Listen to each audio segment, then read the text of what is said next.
memberikan pengertian bagaimana caranya menjaga lingkungan agar apa? Ada bersih, ada kan setiap hari juga dikasih lingkungan untuk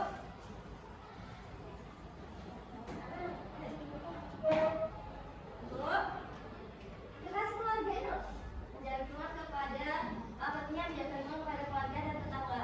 Kita akan memberikan edukasi nih kepada tetangga agar tetangga pada keluarga kita agar keluarga tetangga kita mengerti pentingnya menjaga lingkungan. Jadi bencana-bencana yang bisa terjadi itu diminimalisir, jadi mencegah dulu daripada kejadian. Kalau kejadian banjir, kalau banjir kan kalau sampai tinggi itu kan juga merusak kan. Nah itu kan merusak properti, merusak bangunan yang ada di dalam rumah itu kan lebih biayanya untuk memperbaiki kan lebih mahal.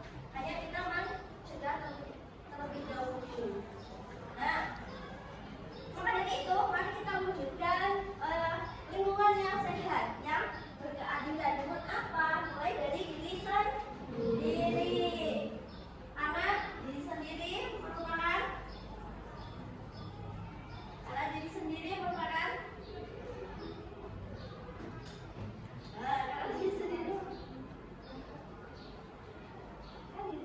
perubahan itu dimulai dari diri kita sendiri. Karena kalau bukan dari kita, dari siapa lagi? Ya kan? Karena diri sendiri itu merupakan perubahan besar. Apapun yang besar itu pasti dimulai dari langkah yang kecil. Nah, dan harus konsisten. Jangan hari ini iya, besok tidak. Siapa yang biasanya kayak gitu? Hari ini iya, besok tidak. Kayak buang sampah. Hari ini tak buang di tempat sampah, besok tidak. Konsistennya 1 hari toh. Nah itu nggak boleh ya. Jadi kita tanamkan pada diri kita gimana hal-hal kecil itu bisa kita terapkan setiap hari. Setelah dari diri kita itu kemudian di lingkungan terdekat RT, RW atau lingkungan sekitar itu merupakan laboratorium. Apa sih laboratorium itu? Contoh laboratorium itu bisa dikatakan contoh nyata dari pengamalan Undang-Undang 1145. Nah, mari kita sebagai agen perubahan itu mengamalkan Undang-Undang Dasar di sekitar kita, setiap tempat tinggal kita. Nah, oke.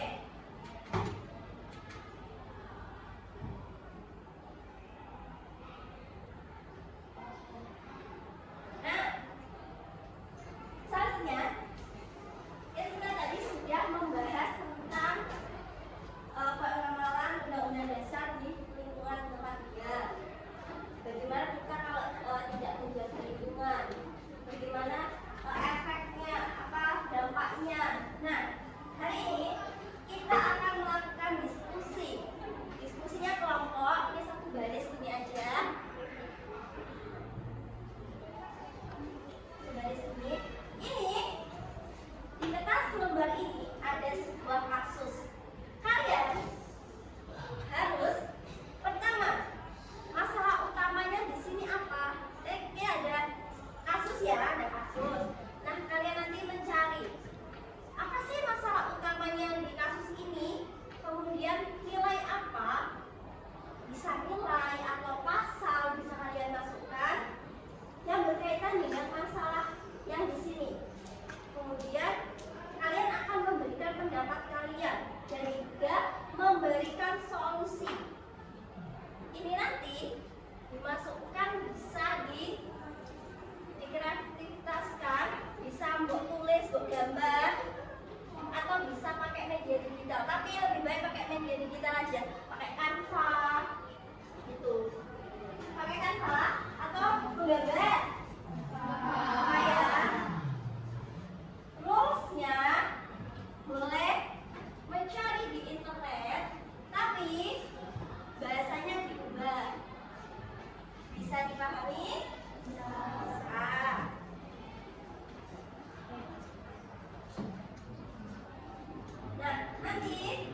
Enggak jadi.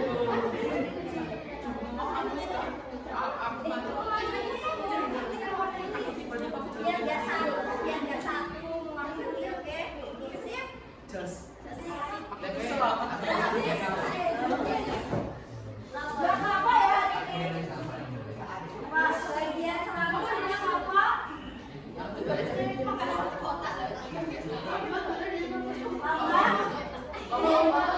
Ini sama bagian sama maju sama lagi. Sehat selalu nih.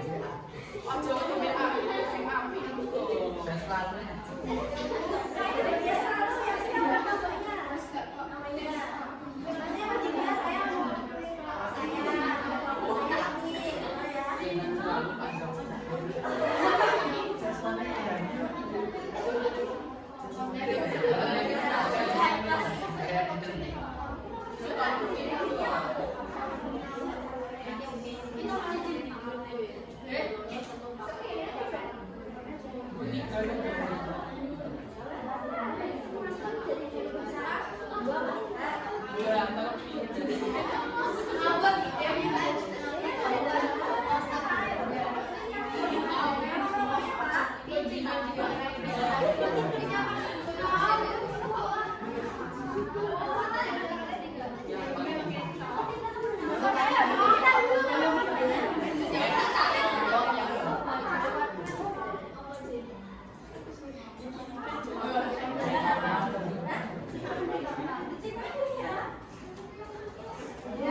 Tiga kali.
sebagian warga menilai hal tersebut melanggar hak kebebasan individu.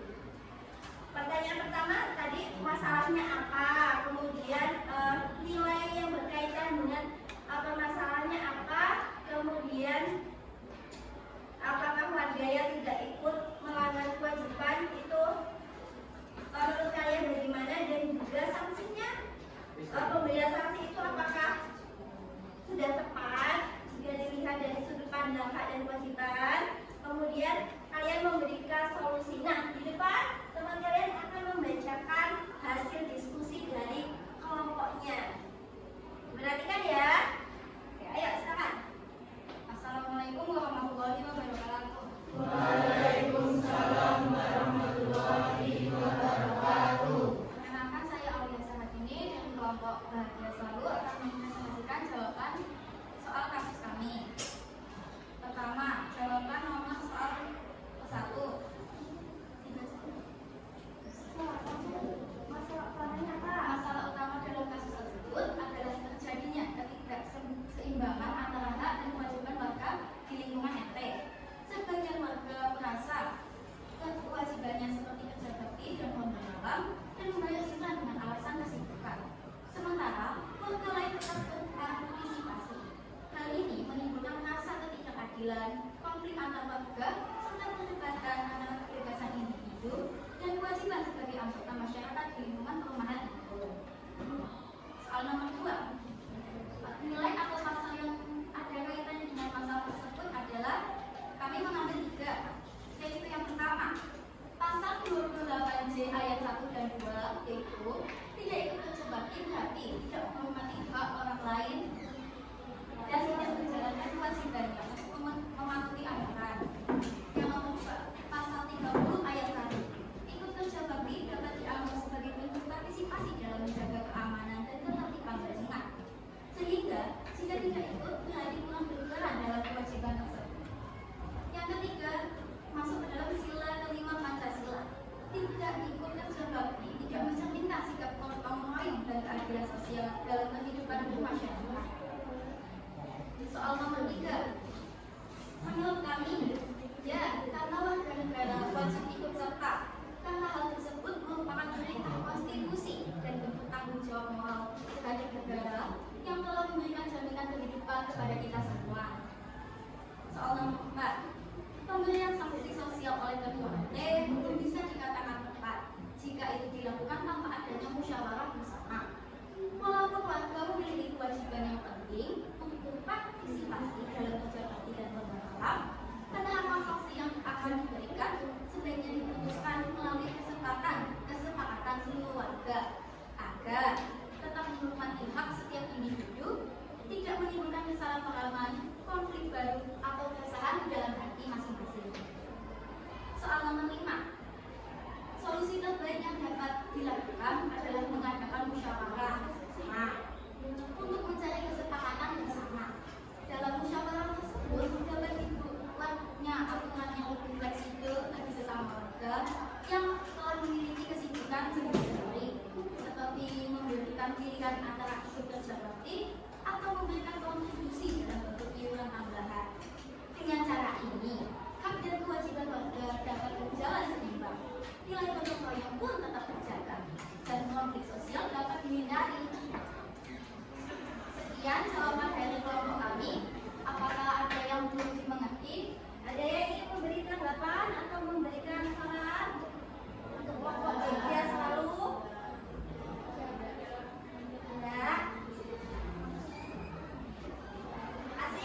pasal 28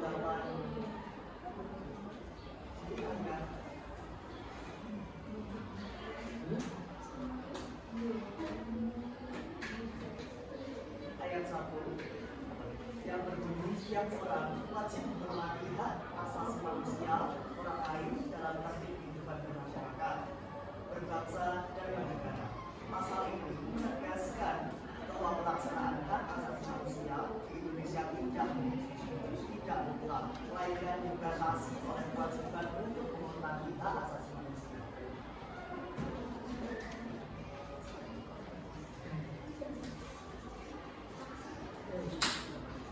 Nomor 3, menurut kalian, apakah warga yang tidak ikut tetap sudah melanggar kewajiban sebagai warga negara?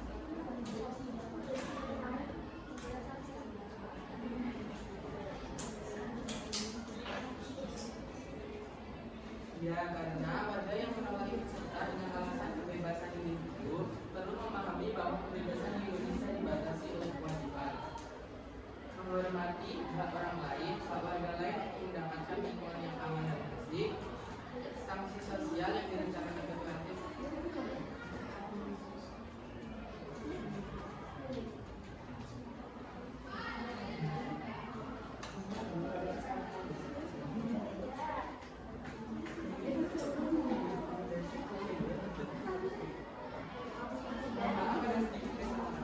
Jawaban dari nomor 3, secara moral dan konstitusional warga tersebut melanggar kewajibannya. Meskipun mereka merasa sudah membeli kewajiban tersebut dengan uang iuran dalam sistem kemasyarakatan di Indonesia yang berdasarkan gotong royong, kehadiran fisik dan partisipasi sosial tidak dapat diukur separuhnya dengan materi. Kebebasan individu di Indonesia bukan berarti bebas melakukan apa saja, melainkan kebebasan yang bertanggung jawab terhadap kepentingan orang lain dan lingkungan.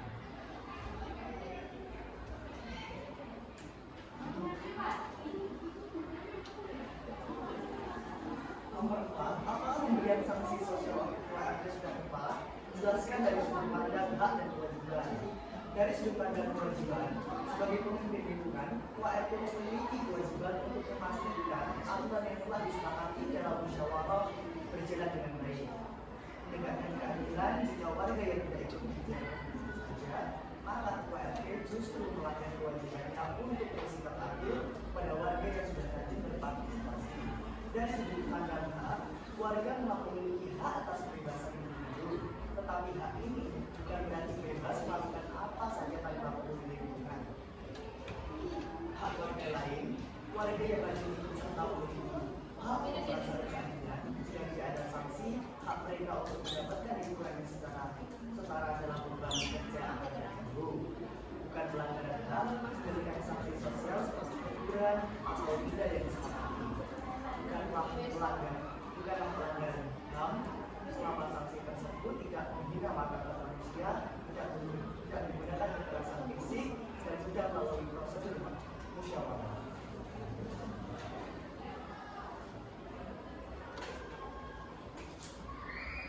Nomor 5, buatlah solusi terbaik yang adil bagi semua warga berdasarkan nilai-nilai dalam Undang-Undang Negara Republik Indonesia tahun 1945. Solusi terbaik menurut Undang-Undang 1945 adalah keseimbangan yang proporsional. Kita tidak boleh melakukan kewajiban fisik sampai mengganggu hak orang untuk berjuang terhadap. Tapi individu juga tidak boleh menggunakan hak pribadinya sebagai alasan untuk lepas tangan dari tanggung jawab lingkungan. Keadilan sosial tercapai ketika semua warga berjuang industri menurut kemampuannya untuk kepentingan bersama yang mereka nikmati bersama-sama.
Gojek